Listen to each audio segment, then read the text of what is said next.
हैं। मैं हूँ अशोक श्रीवास्तव।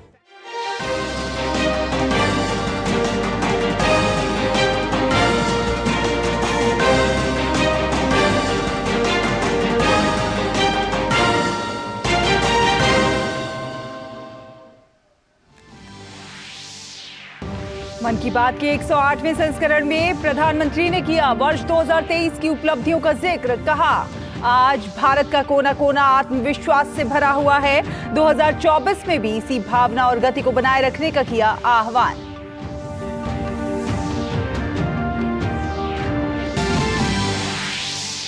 अयोध्या में 22 जनवरी को श्री राम मंदिर में रामलला होंगे विराजमान। पीएम मोदी ने मन की बात में की सभी कलाकारों से हैशटैग श्री राम भजन के साथ रचनाओं को सोशल मीडिया पर शेयर करने की अपील।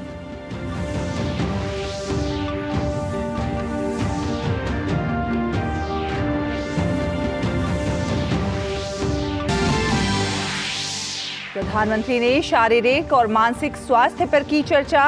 विभिन्न खिलाड़ियों को फिटनेस मंत्र साझा करने के लिए किया प्रोत्साहित। भारतीय महिला क्रिकेट टीम की कप्तान हरमनप्रीत कौर और दिग्गज शतरंज खिलाड़ी विश्वनाथ आनंद ने लोगों को किया जागरूक।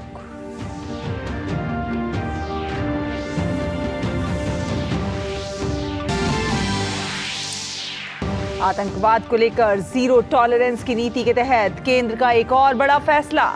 जम्मू कश्मीर के तहरीक-ए-हुर्रियत संगठन को गैर कानूनी किया घोषित। गृह मंत्री अमित शाह ने कहा, भारत विरोधी गतिविधियों में शामिल किसी भी व्यक्ति या संगठन को तुरंत किया जाएगा विफल। समुद्र में व्यापारिक जहाजों की सुरक्षित आवाजाही सुनिश्चित करने के लिए भारत का बड़ा कदम। भारतीय नौसेना ने मध्य और उत्तरी अरब सागर में बढ़ाई चौकसी। कई विध्वंसक और युद्धपोत किए तैनात।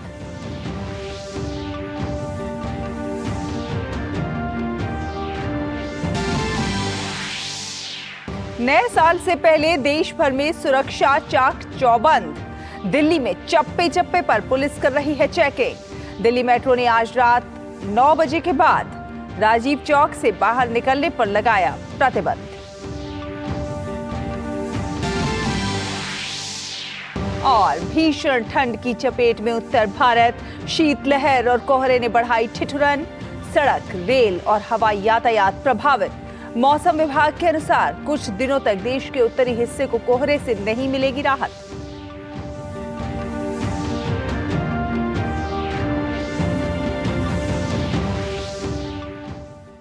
नमस्कार, डीडी न्यूज देख रहे हैं आप और आपके साथ मैं हूं शहला निगार। प्रधानमंत्री नरेंद्र मोदी ने आज अपने मासिक रेडियो कार्यक्रम मन की बात के 108वें एपिसोड में देश विदेश के लोगों के साथ अपने विचार साझा किए। ये पीएम की इस साल के अंतिम मन की बात थी। प्रधानमंत्री ने अपने संबोधन में इस वर्ष की उपलब्धियों का जिक्र करने के साथ ही देशवासियों को नए साल की शुभकामनाएं भी दी। पीएम ने कहा कि देश अब रुकने वाला नहीं है।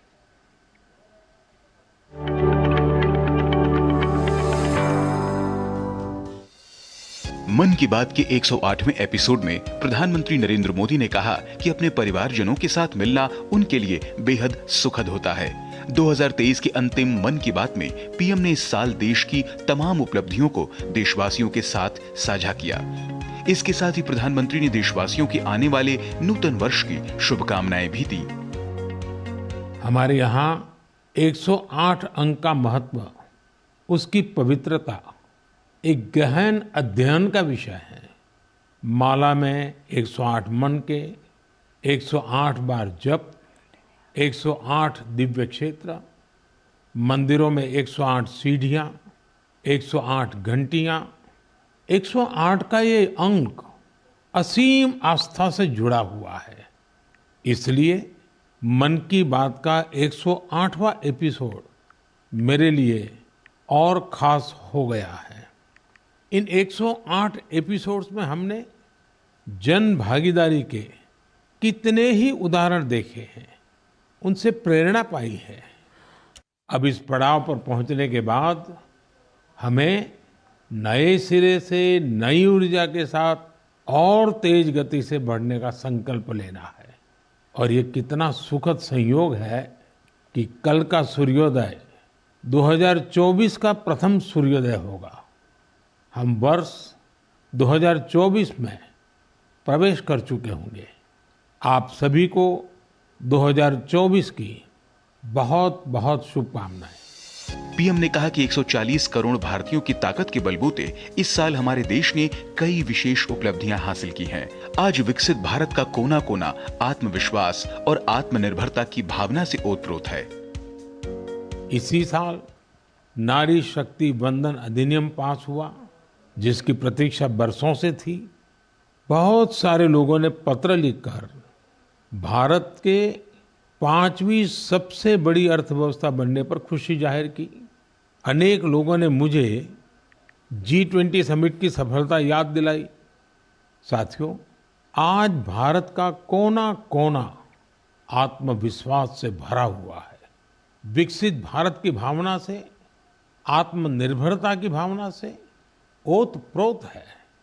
2024 में भी हमें इसी भावना और मोमेंटम को बनाए रखना है। दिवाली पर रिकॉर्ड कारोबार ने ये साबित किया कि हर भारतीय वोकल फॉर लोकल के मंत्र को महत्व दे रहा है।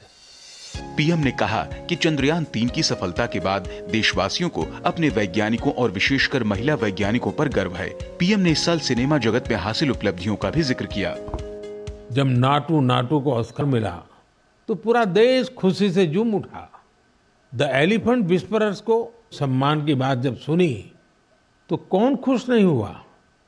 इनके माध्यम से दुनिया ने भारत की क्रिएटिविटी को देखा और पर्यावरण के साथ हमारे जुड़ाव को समझा। प्रधानमंत्री ने अपने संबोधन में कहा कि देशवासी पूरे संकल्प के साथ अगर किसी उद्देश्य को हासिल करने में जुट जाते हैं तो उसे सिद्ध होने से कोई नहीं रोक सकता। Bureau report, DD news.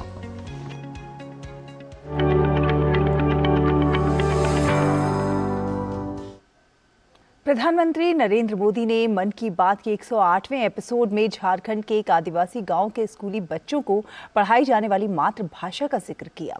PM Modi ने कहा कि झारखंड के एक आदिवासी गांव में अपने बच्चों को कुडुख भाषा में शिक्षा देने के लिए एक अनूठी पहल की जा रही है। इस पर अरविंद ओरांव से बात की है हमारे संवाददाता दिवाकर कुमार ने।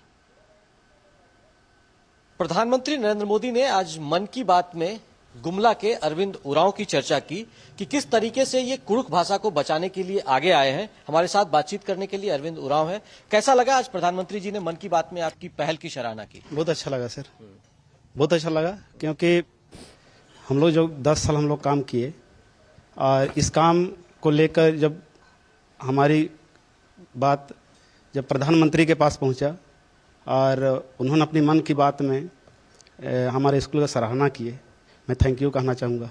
कैसे आपके मन में कैसे ये विचार आया कि इस तरह से किया जाए और भाषा के संरक्षण के लिए आपने प्रयास किया? 2008 आसपास गांव का स्थिति बहुत ही खराब था।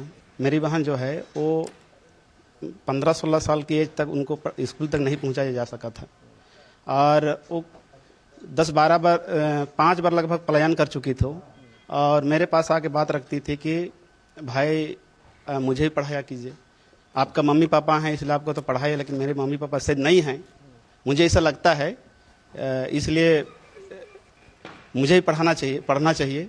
तो उन्हीं का बात को सुन के मैंने सबसे पहले गांव में शुरुआत किया स्कूल का। कैसे आया कि ये आखिर भाषा के जरिए ही पढ़ाई की आपने क्यों सोची कि कुडुख भाषा के जरिए क्या लोगों को दिक्कत होती थी? जी, हमने देखा कि कुडुख भाषा लुप्त की कगार पर है और गांव में जब हम छोटा थे उस समय कुडुख भाषा बोला करते थे, सभी कोई बोलते थे, लेकिन जैसे मैंने इंटर पास किया और गांव में लगभग कुडुख भाषा सब छोड़ चुके थे, सभी लोग सादरी बात करते थे। कैसा माहौल है और कैसा वहाँ पे लोगों को आपको सपोर्ट मिल रहा है? सर गांव के लोगों का बहुत अच्छा सपोर्ट रहा है। जब स्कूल का निर्माण हम लोग कर रहे थे तो पूरा गांव से हम लोग सहयोग लिए, गांव वालों ने पूरा भरपूर हम लोग का सहयोग किए, जितना बना लोग डोनेशन किए, चंदा दिए और गांव का सहयोग से हम लोग स्कूल खड़ा कर चुके हैं अभी जी। तो आज जब प्रधानमंत्री जी ने जब जिक्र किया आपकी इस पहल के, तो लगता है कि आपको और अधिक सपोर्ट मिलेगा और आपका हौसला और बढ़ा है? जी सर, हम लोग को सपोर्ट का जरूरत है सर। अगर सरकार से हम लोग को मदद मिलती है तो हम लोग फिर भाषा को स्कूल के माध्यम से हम लोग आगे ले सकते हैं। तो ये देखिए, ये अनुभूति है और ये एक खुशी है। और मन की बात के जरिए प्रधानमंत्री नरेंद्र मोदी ऐसे ही गुमनाम हीरोज, जो हम कह सकते हैं कि दूर इलाके, दुर्गम इलाके में इस तरह का प्रयास कर रहे हैं, जो भाषा के संरक्षण में हो, चाहे आर्थिक सशक्तिकरण के उत्थान में लोगों की मदद कर रहे हैं, तो अरविंद उरांव जैसे आदिवासी इलाके में काम करने वाले वो हीरोज हैं जिनका प्रधानमंत्री जी ने आज मन की बात में जिक्र किया है। अपने सहयोगी राज मनोहरन के साथ मैं दिवाकर कुमार, दूरदर्शन समाचार, रांची।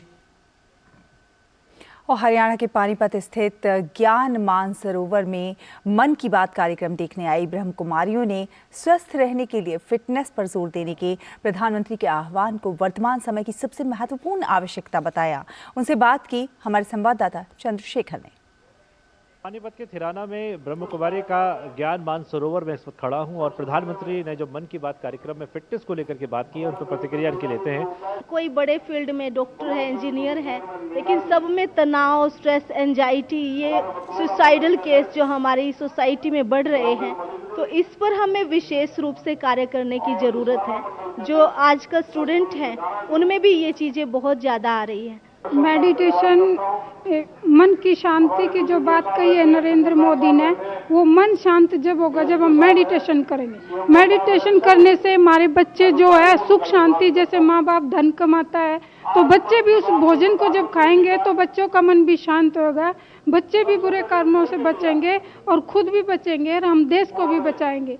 तक हमारे अंदर नेगेटिव सोचने की आदत हो गई है, उसको पॉजिटिव हैबिट में चेंज करना, क्योंकि हमेशा कहा जाता है आज की ज़िंदगी के अंदाज निराले हैं, दिलों में अंधेरे हैं और सड़कों पे उजाले हैं। हमें यहाँ पे मेडिटेशन से ही सीखना है कि अपना जीवन कैसे सफल करना है और युवाओं को कैसे बचाना है। एक तो अपना शरीर भी स्वस्थ रखना है और मेडिटेशन से हम सारी प्रॉब्लमों को खत्म कर सकते हैं। कि मेडिटेशन करने से हमारे मन को शांति मिलती है, मेडिटेशन करने से हमारा टेंशन समाप्त होता है और मेडिटेशन करने से हमें अनेक बुराइयों से बच जाते हैं। अच्छे आचरण करके, एक अच्छा चरित्र निर्माण करके देश का और राष्ट्र का निर्माण करना हो तो इसको लेकर के फिटनेस की बहुत जरूरत है और इसको लेकर के प्रधानमंत्री ने जिस प्रकार से प्रतिक्रिया दी उसको लेकर के आप लोगों के बीच में भी ये एक संदेश पहुंचा है। कैमरामैन सौरभ बख्शी के साथ चंद्रशेखर, डीडी न्यूज, पानीपत। और पीएम मोदी के मन की बात को लेकर जामा मस्जिद के पास लोगों से बातचीत की है हमारे संवाददाता ने। अपने मन की बात सुनी, उसमें हेल्थ आई, उसके अंदर एजुकेशन आया, उसके अंदर विकास आया और उसके अंदर सारा समाज आया।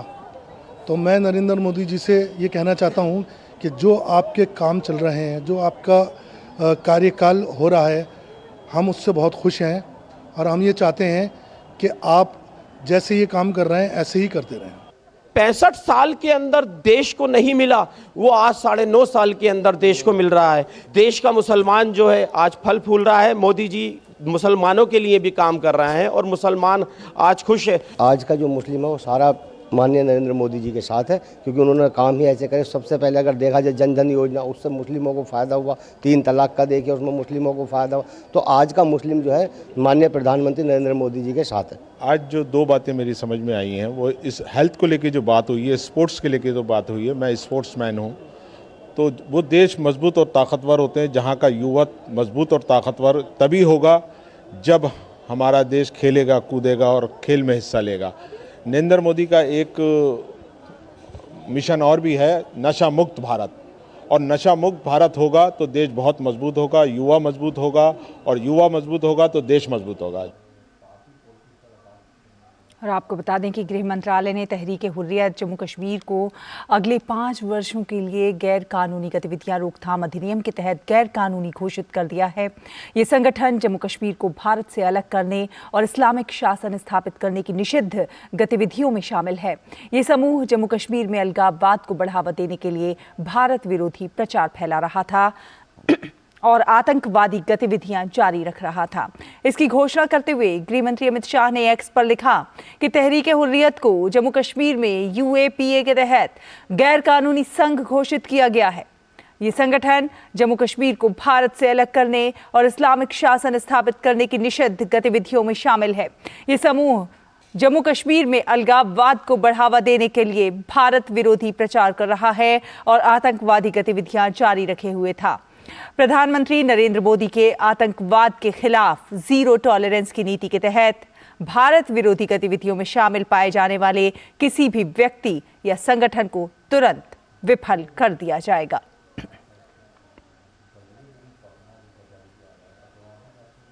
और आपको बता दें कि प्रख्यात अर्थशास्त्री डॉक्टर अरविंद पनगड़िया को 16वें वित्त आयोग का अध्यक्ष नियुक्त किया गया है। वो नीति आयोग के उपाध्यक्ष भी रह चुके हैं।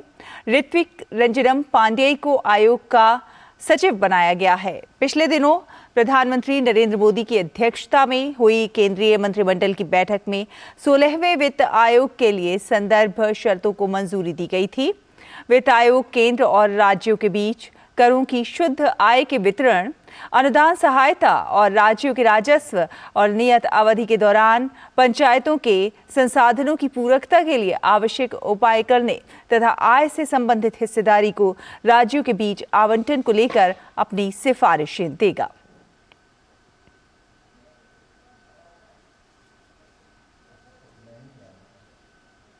फिलहाल रुकेंगे एक छोटे से ब्रेक के लिए। ब्रेक के उस पार खबरों का सफर जारी रहेगा। देखते रहिए डीडी न्यूज।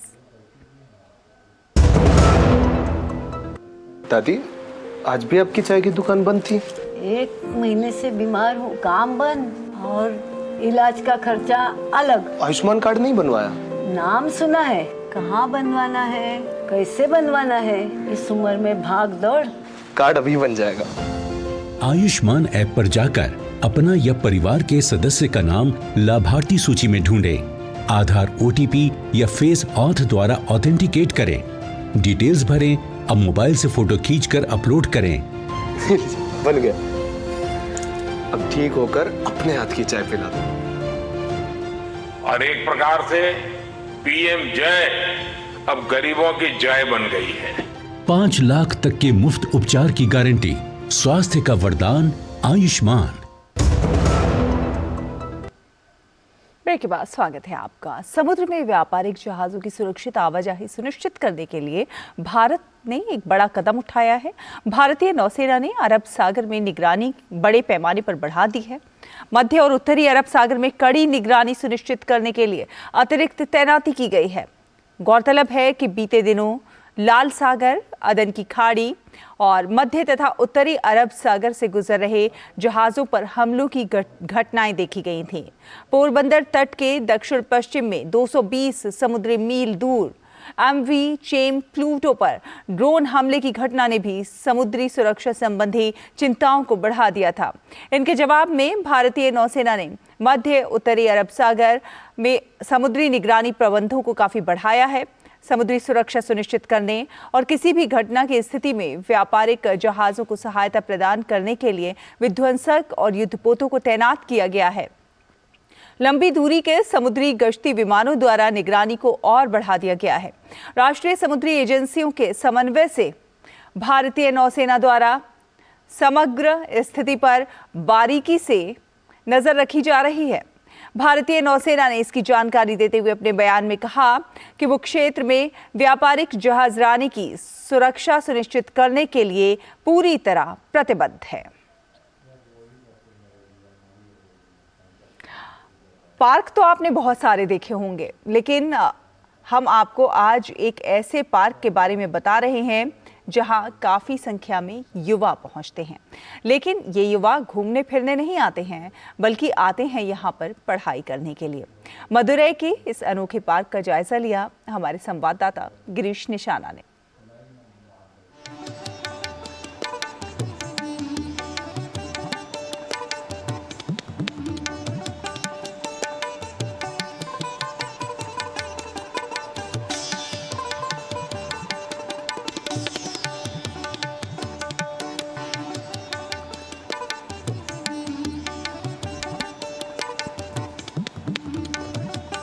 हम मदुरै के एक ऐसे सेंटर पे हैं जहां आप देख सकते हैं ये पूरा पार्क है और पार्क के अंदर दिखाई दे रहे हैं तो केवल विद्यार्थी जो पूरी तरह से प्रतियोगी परीक्षाओं की तैयारी में जुटे हुए हैं।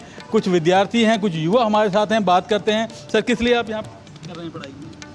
हम दोनों अदर TNPSC के पढ़ रहा हूँ, TNPSC एग्ज़ाम के लिए। मैं 1 साल 6 महीना का पढ़ रहा हूँ TNPSC एग्ज़ाम के लिए। पहले मैं UPSC का पढ़ता था, अभी मैं TNPSC का प्रिपेयर कर रहा हूँ। We are from different family background. Now we are here to study and furtherly we would like to write government exams. So we are here. since we are from different family backgrounds, we don't have enough facility in our home to study. This place was very good for reading and book. Very useful for poor kind of people. This kind of people also studying well for this place. It is very useful for us to make our knowledge to improve. Rain is coming this place and is very hard this must, but this is okay. This is very useful for us and very important for us. यहाँ न केवल युवाओं को पढ़ने की जगह मिल रही है, बल्कि आप यहाँ देख सकते हैं उनके लिए पीने के पानी की व्यवस्था की गई है। दिन में 2 बार यहाँ पर चाय भी मिलती है, तो कहीं ना कहीं एक अलग माहौल देखने को मिल रहा है। युवा अपनी प्रतियोगिताओं की तैयारी में जुटे हुए हैं, क्योंकि एक दूसरे को देखकर और प्रेरणा मिलती है इन विद्यार्थियों को, और ये प्रेरणा आगे चलकर इन्हें भविष्य की राह और ज़्यादा मजबूत करेगी, क्योंकि यहाँ एक दूसरे को देखकर युवाओं को पढ़ाई के लिए एक अलग ही माहौल मिल रहा है।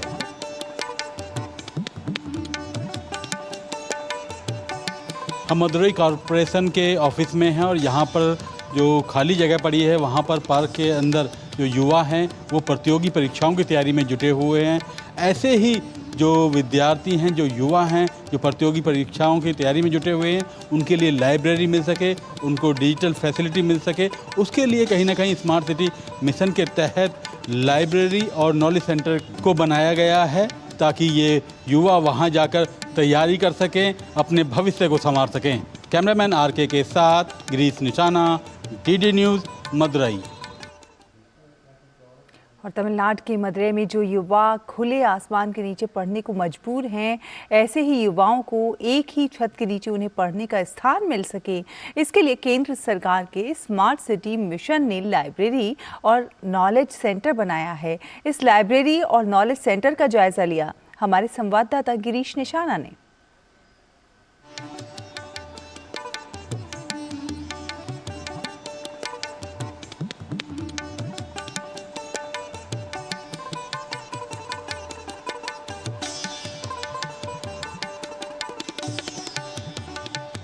स्मार्ट सिटी के तहत मदुरई में एक लाइब्रेरी और नॉलेज सेंटर बनाया गया है। क्या खासियत है इस लाइब्रेरी की? ज़्यादा बात करने के लिए हमारे साथ मौजूद हैं रूबन सुरेश साहब, जो चीफ इंजीनियर हैं। सर, क्या खासियत है? या sir, this project is taken up under smart city mission at an estimated cost of 2.5 crores with facilitating for every day 500 students can utilize the place in all levels. Then it's having a ground floor of an area of 490 square meter. Then first floor is having a 240 square meter. The work has been financially completed in all aspects and physically also completed in all aspects. All the facility for the students also provided. It will be knowledge developing for the students will be provided. We have an idea of hiring tutors from outside. They will be working here on timely basis.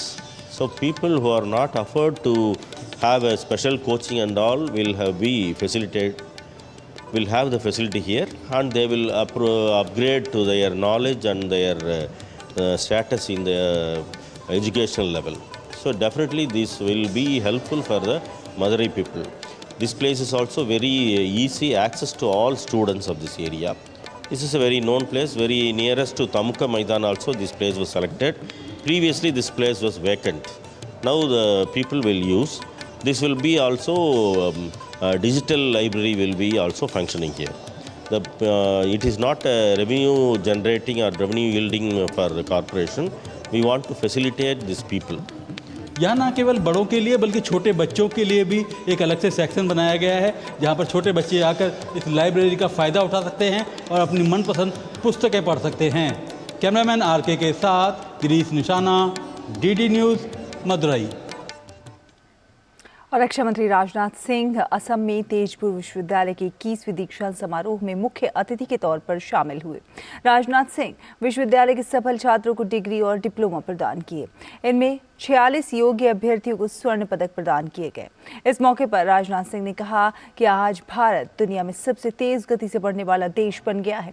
रक्षा मंत्री ने कहा कि 2014 में भारत जहां दुनिया की top 10 अर्थव्यवस्था में था, तो वहीं आज भारत टॉप 5 में पहुंच गया है और 2026 के अंत तक टॉप 3 में आ जाएगा।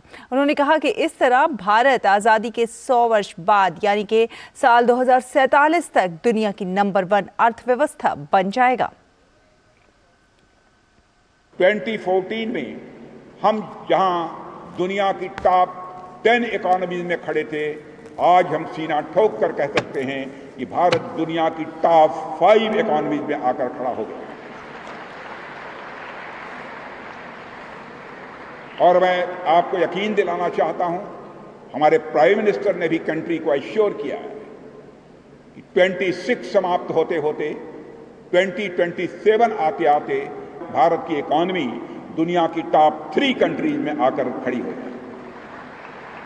और यह भी मैं आपको एश्योर करना चाहता हूं, भारत इस समय भारत की इकॉनमी वर्ल्ड की फास्टेस्ट ग्रोइंग इकॉनमी, और यही हमारी ग्रोथ यदि बनी रही तो 2047 आते आते यानी इंडिपेंडेंस के 100 वर्ष पूरा होने पर भारत दुनिया की टॉप इकॉनमी बनकर खड़ा हो जाए। और अब बात विकसित भारत संकल्प यात्रा की।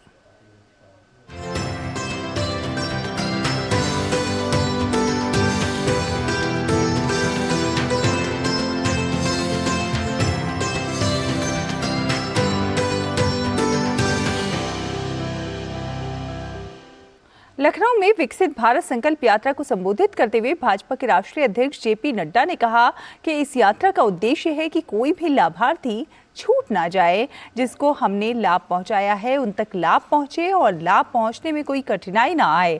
साथ ही उन्होंने ये भी कहा कि कैसे प्रधानमंत्री नरेंद्र मोदी के नेतृत्व में विकास हुआ है और लोग गरीबी की रेखा से बाहर आए हैं। IMF वो बोल रही है कि भारत की गरीबी 13 करोड़ 50 लाख लोग गरीबी की रेखा से ऊपर उठ गए हैं, वो ऊपर हो गए, APL में आ गए। ये IMF बोल रही है कि अति गरीबी 1% से भी कम हो गई। काशी हिंदू विश्वविद्यालय के स्वतंत्रता भवन में महिला शक्ति संगम का आयोजन हुआ, जिसके तहत लगाई गई प्रदर्शनी में महिलाओं द्वारा बनाए गए उत्पादों के स्टॉल लगाए गए, जिसमें काशी के आसपास के क्षेत्र की महिलाओं ने भारी संख्या में भाग लिया। इनसे बातचीत की है हमारे संवाददाता हरिकेश बहादुर सिंह ने।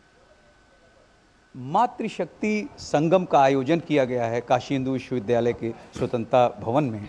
मातृशक्ति संगम, ये क्या उद्देश्य इसका है और किस तरह से काशी में ही जो आपने आयोजन किया है, क्यों किया? जी, ये राष्ट्रीय स्वयंसेवक संघ की जो 100 वर्षगांठ के उपलक्ष्य में महिला समन्वय के माध्यम से पूरे भारतवर्ष में इस प्रकार के मातृ सम्मेलन, जिसमें महिला शक्ति एक बहुत बड़ी संख्या में राष्ट्र के प्रति, धर्म के प्रति और अपने राष्ट्रीय कर्तव्य के प्रति जागरूक हो, इस उद्देश्य से यह इस प्रकार के सम्मेलन हर जगह पूरे भारतवर्ष में आयोजित किए जा रहे हैं। मैं राम जन्मभूमि जो 22 जनवरी को रामलला की प्राण प्रतिष्ठा करने जा रहे हैं, चूँकि यहाँ के सांसद हैं, देश के प्रधानमंत्री हैं और आप लोगों को इतना सम्मान दिया है, आप खुद ही कह रही हैं, तो आप लोग इसको, जैसे उन्होंने कहा कि घर में दिए जलाएं, तो आप लोग चूँकि महिला शक्ति हैं, नारी शक्ति हैं और घर तो महिलाओं से ही चलता है, तो आप लोग इसको कैसे आगे बढ़ाएंगे? ये देखिए, राम जन्मभूमि पर रामलला का जो मंदिर अभी बन रहा है,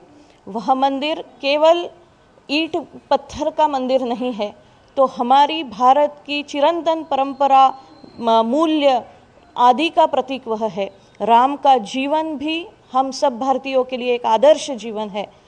महिला शक्ति इस नाते मैं सभी भारत की माताओं को आग्रहपूर्वक विनती करना चाहूँगी कि रामलला का केवल मंदिर इस देश में ना बने, तो रामलला का जन्म हर घर में हो, ऐसा वातावरण और ऐसा घर के मूल्य हम हर घर में निर्माण करें। इसके लिए हर घर की माँ, हर घर की मातृशक्ति इसके लिए आगे बढ़े, यही हमारी रामलला और राम मंदिर के उपलक्ष्य में हम संकल्प करते हैं।